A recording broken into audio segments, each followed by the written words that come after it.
I understand there's different types of services that you do offer, Mrs. Fernando. Can you tell us a bit about, I understand there are shelters as well. Yes. If you could just get talking into about detail protection. Protection is important. So we have to keep her in the shelter. Women in need has 2 shelters. Right. One in Colombo and one in Matara. State has 1 or 2, and there's another organization in Kandy which has a safe house shelter.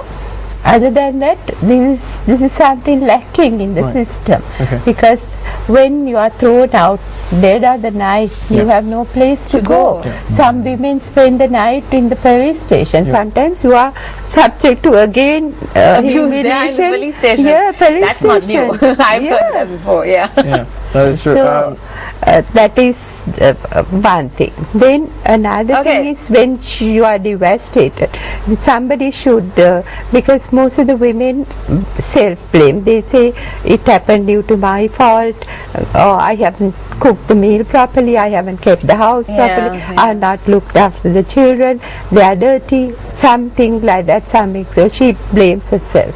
So it's important to highlight that it does happen in society, but there are services being provided. And Jason, we unfortunately have run out of time. So I think I should tell you, because they should be referred for counseling. I think counseling is important, because you have to give reassurance, and all the services should be non-judgmental, and it should be supportive but non-judgmental. Then you can refer them for referrals. Legal services is the last thing. So legal, we provide all those services free of charge. In women in need. Thank you so much for being here, Ms. Fernando, Dr. Tennecoon. We learned a lot and we discussed a lot. Right now we have another guest, very special guest coming up after the break. Now, if you want to find out more information about this cause, so this is 16 days of trying to cancel this horrible thing in this world out. We're trying to cast this out. If you need help, if you want to get to know more about how you can help as well, you can contact them on their hotline, which is 011-471-8585. That's 011-471-8585. If you also need to find more information, if you missed out on the number, you can email us at mtvsports@maharaja.ok. Thank you so much for being here. We've unfortunately run out of time, but we hope to see you soon again and discuss more details with you. Thank you, Doctor. Thank you, ma'am. It's been such a pleasure. Yes. After the break, we have Professor Arjuna De Silva coming up talking about sports and special enhancing drugs. So don't go away. We will be right back. Welcome back to Good Morning Sri Lanka. In case you missed out on today's show, on the early start of the show, you can check us out on YouTube on www.youtube.com/MTV Sports. That's all you gotta do. Anyways, now we're taking a quick turn onto sports related news. Which we were talking yesterday as well. Yes. Remember? Alright. I just found out that, now obviously everyone's heard of the Lance Armstrong scenario with drugs. Yes. And Sundance Film Festival has just received a film where a filmmaker has just followed him for 6 years now and released a film based on that footage.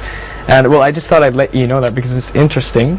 And linking it to that today, our guest to speak about supplements, etc. We have Professor Arjuna De Silva, who's the Director of General Sports Medicine. Good morning to you, sir. Good morning. Thank you for being here. Alright, so obviously we're here to speak about performance-enhancing drugs. Right. What are they exactly? Performance-enhancing drugs are sort of I think the name is self-explanatory. It enhances your performance. Right. So the question is, most of the drugs have been banned. Right. Because they are, I mean, they could be banned in competition, they could be banned out of competition. But if you go back to, if you go back to the original Olympic Games, which was in Greece. Yeah. So even at that time, they competed only for olive branch, laurel wreath actually, and they competed nude to show that they had nothing to hide. They were all equal, all that. So that was the ideas there. So because of that, leave aside. So one thing is about cheating and winning, because the whole idea is that there are athletes who are clean, majority, and they don't use performance enhancing drugs, you can enhance your performance through training. That is legal. That's fine. And through technology, that's not bad. But using performance enhancing substances, and we'll talk about gene doping as well. It's coming in. So those have been banned. So that's one thing. Then the other issue is that it's bad for the athlete's health as well. So there are two things: it's cheating and it's bad for your health. So how does it affect the athlete badly though? What exactly does Why it do is it to a your negative body? impact on the athlete? You mean health-wise? Yes. Yes. Well, there again it will depend on the substance that's used. For instance, if you use, you talk about Lance Armstrong. We'll go so we all know that Lance Armstrong, I mean, as a person, as an athlete, he's fantastic. But it was, he showed that he had feet of clay and he let down millions of people. He did have testicular cancer. So one side effect of using steroids is testicular cancer. And it's interesting that Lance Armstrong was clean after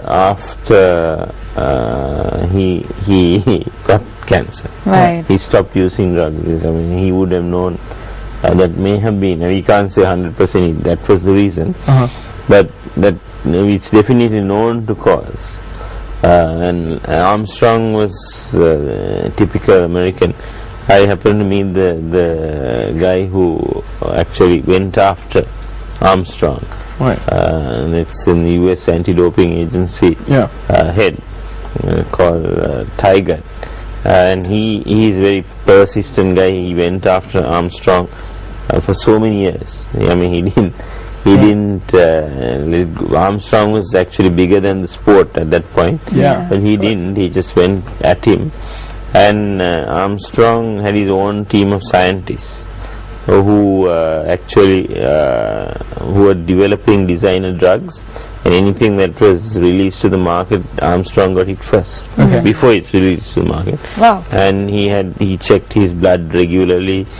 He used every systematic thing. I mean, there is something called a prohibited method.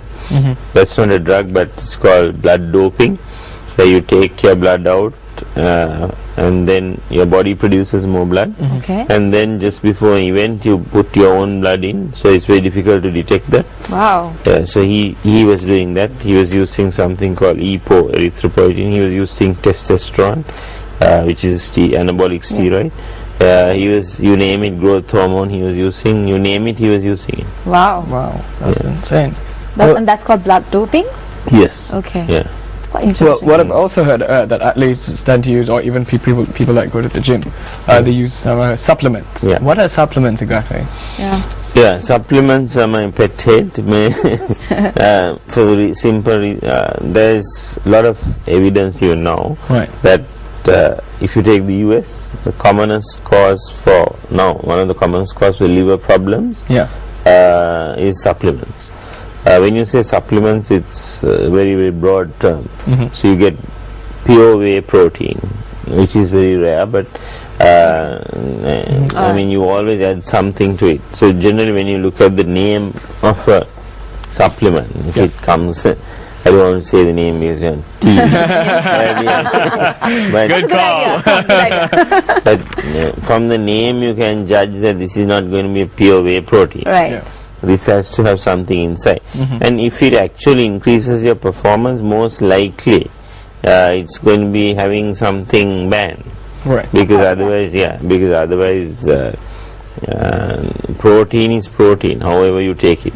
And it's better to take it naturally than in a synthetic form. That's the number one thing.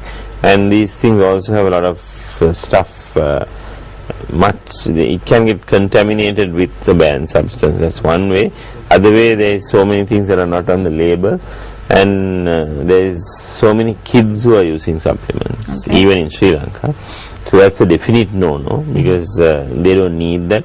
And you can get kidney damage, I said liver damage, so many issues for supplements. I'm not saying not be scientific. By all means, you have to be scientific. Yeah. So you go to a dietitian, right? You go with your workout. You tell what your calorie requirement is, what your protein requirement is. Tailor make your diet, and then you do that. That's fine. Okay. But don't just go and take a scoop or something and just because it looks good. Yeah. So be scientific, but and be smart.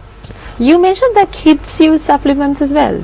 Yes. Even in Sri Lanka. Yeah. Why do you think the reason for that is? Because I'm sure it's not essential for their system. For their well, it's common knowledge that if you take some of the leading schools playing rugby, they spend 15, 16 million, some schools 20 million a year for their rugby budget.